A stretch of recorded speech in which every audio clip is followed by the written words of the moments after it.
There's a lot going on with the 2019 Ram 1500, inside, outside, out back, and under the hood.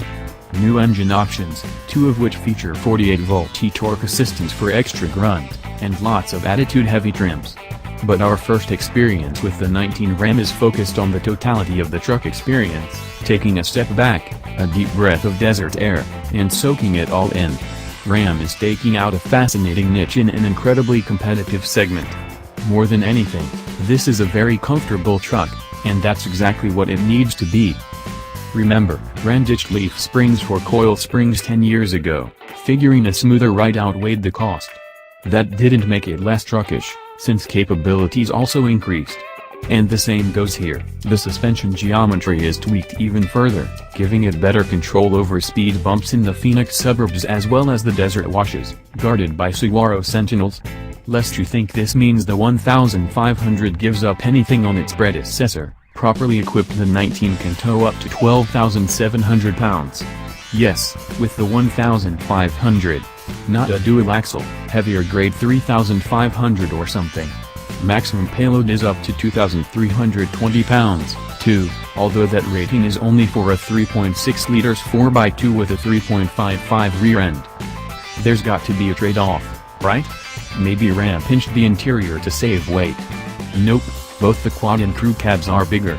The crew cab grows more, though, with 4 extra inches of extra wheelbase finding its way into the massive space behind the front seats. There's 45.2 inches of legroom back there, which is about 5 inches more than before. This process of critically assessing the Ram, looking for clues that something was worse or amiss, simply came up empty. The only area the 1500 seems to show weakness is in pricing. Generally it's more expensive across the board, by a few $100s, although some of that is offset by favorable options packaging or additional content. And, of course, with increased complexity there's the potential for higher running costs down the road, something we can't evaluate until these trucks have been on the road for years. Back to the present, the conclusion we came to is that Ram simply invested in multiple areas in this truck. A bit of the cost is passed on to the buyer, but not as much as you'd think. To translate from Bing counter, pay a little bit more, get a lot more. This does extend to virtually every Ram in the range, but on our trip to Arizona there were only 3 significant versions available, and all had the exact same powertrain, a 5.7-liter V8 without the e-torque 48-volt electric assist system, good for 395 horsepower and 410 pound-feet of torque, and backed up by a ZF-supplied 8-speed automatic transmission, a carryover from the previous generation. No e-torques were available, period.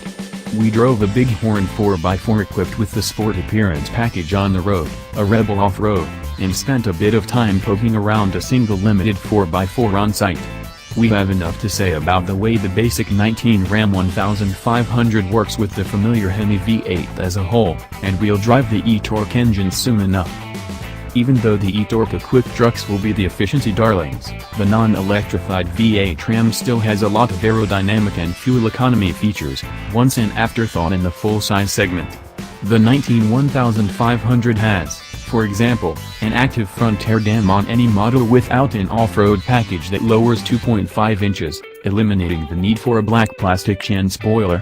It even has a system that preheats the rear differential, using engine coolant, to reduce losses from friction from viscous, cold gear oil. These things aren't cheap to design and implement, and don't result in stunning gains individually. But with no easy fixes at this point, if you don't throw everything you got at it, you'll blow your fleet fuel economy and emissions averages. So the 1500's 0.357 coefficient of drag, a measure of how easily it cuts through the air, is no surprise, and also, a slight improvement over the manufacturer's figures for the last generation truck, 0.36. To give you a sense of where that fits within the extremes, a slippery, much smaller 2018 Nissan Leaf gets 0.28, and current generation full-size truck competitors are right around 0.40. That aero improvement is achieved without making the Ram smaller, either. It still has a bluff, vertical front end. The traditional Ram crossover grille is gone, a conscious break from the past, and the new grilles hide active shutters to help reduce drag.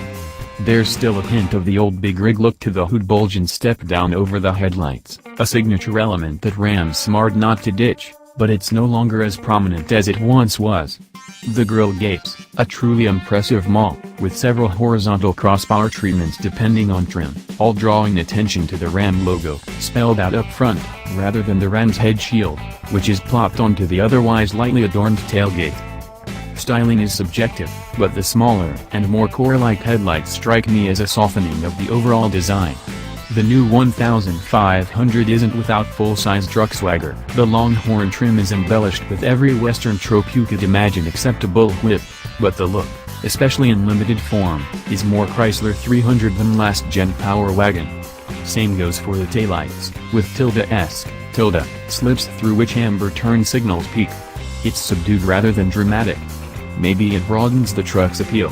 And if you want pure truck aggression, there's always the Rebel's handlebar mustache, Ram's description, not ours, somehow, but the outgoing truck is more handsome to my eyes. Inside, the attitude varies by trim, with no tradesmen or Longhorns around. Lower-spec Bighorns put reasonable materials and patterns in places you can see and touch, and reasonable-looking harder pieces in the nooks and crannies. The overall effect is more Jeep Grand Cherokee than work truck, and that's fantastic for truck buyers who don't want to compromise a bit. Go ahead and get up close to those nooks and crannies. This truck's got nothing to hide except lots of storage space, a cavernous 39 liters in the reconfigurable center console, perhaps the best in the segment, and 151 liters in total considering all the hidden bins and pockets. 3 U-connect infotainment options are available, including a basic 5-inch unit, the mid-grade 8.4-inch, and 12-inch portrait-style touchscreen, optional on Laramie and part of an equipment package on higher trims. We found the 8.4 to be typically competent, and the 12-inch unit impressive but nearly overwhelming. It's certainly hard to ignore, it's glitzy, but the 8.4 is fine. You could crawl all over the 1500 for a long time, examining minute details and testing out every door and lid. The newly damped tailgate is made of aluminum and can be remote operated, but it's time to drive. Most pickups spend the vast majority of their lives on pavement, so we drove the decorated Sport Appearance package-equipped Bighorn through the various cityscapes near Phoenix, freeways, suburban backroads, arterials. This is a quiet truck, due in part to acoustic glass and a few noise cancellation tricks, like active noise cancellation through the speakers, particularly in cylinder deactivation mode. Likewise, there are chassis-mounted active-tuned mass modules, shakers, essentially, that detect and cancel out unwanted vibrations. That sounds like a lot of engineering to make the truck quieter, but it works well, and without the heft of heavy sound insulation. The ride is superb, car-like, in fact. A longer wheelbase, up 4 inches on crew cab models and both bed lengths but unchanged in quad cab models, doesn't hurt any in that regard. Ram credits the revised, light-weighted front control arms, a relocated front anti-roll bar, and new progressive rear coils for the improvements. But more than any of these, the internal bypass shocks, which Ram calls frequency response damping, provide 2 damping modes, a firm one for normal driving, and a softer bypass valve to soak up harder, faster inputs. The overall effect is a broad, forgiving damping curve, and a truck that rides plushly without falling over in a corner. Certain combinations of road imperfections will shake out evidence of the stick axle out back. Air suspension is again offered, but we didn't drive any trucks so equipped. As for the 5.7-liter V8, it's carryover, so the revisions are fairly minor. The cylinder deactivation system's operating range has been broadened. This explains some of the noise and vibration measures in the trucks we tested. It's imperceptible other than a half-a-mile-per-gallon highway mileage bump under EPA test conditions. The cooling fan is also electric now. Unless you work at the EPA compiling total fleet average fuel economy numbers, you won't care about any of this. If you go off-road, you'll care about the new rear e-locker. You can option it on a truck with 4WD and a 3.21 or 3.55 final drive ratio, any truck with the 3.92, and either the base or raised suspension. Unlike the limited slip available with any final ratio and drive type, the locker lets the user lock the differential on demand. We ripped around in some deep sand in a so-equipped Rebel during the too brief but highly enjoyable off-road romp. It works as advertised. And if you want off-road goodies without the Rebel's aesthetic upgrades, there's the off-road package, a 1-inch lift with or without the air suspension, the e-locker, 32-inch tires on 18 or 20-inch wheels, hill descent control, revised rear suspension geometry, recalibrated shocks, skid plates, and tow hooks. The aftermarket can and will cook up a harder core package for a price, but for just $795 and available on all trims, it's a great package deal.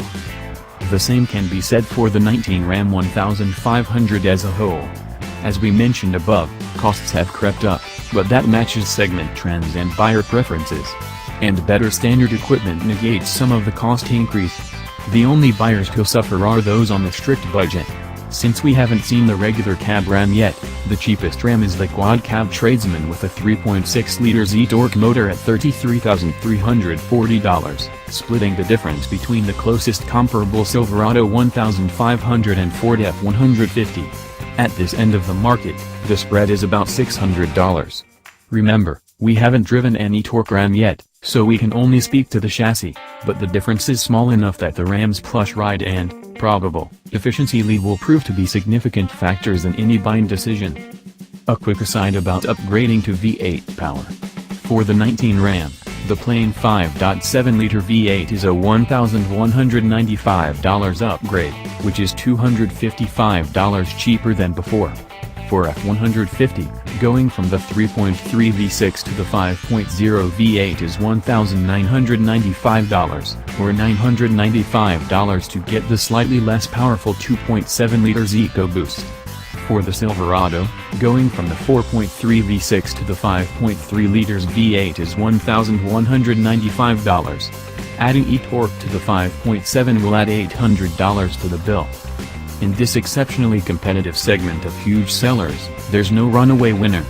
Being highly customizable helps each appeal to a broad audience, and the Ram's identity-oriented trims are a huge boon.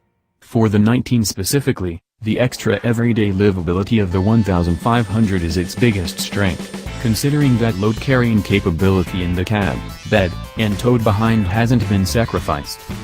The Hemi-equipped trucks we drove were the kind of trucks that say a lot without saying anything at all. The easy and precise steering, the hushed interior, the car-like ride all will add appeal to a broader segment of buyers than just the contractor crowd. The real full-size truck battle has taken place in the cabs in recent years, with refinement and comfort becoming as important as the do-work numbers. Ram's taken it a step further, and it seems the next fight will unfold in ride, handling and quietness.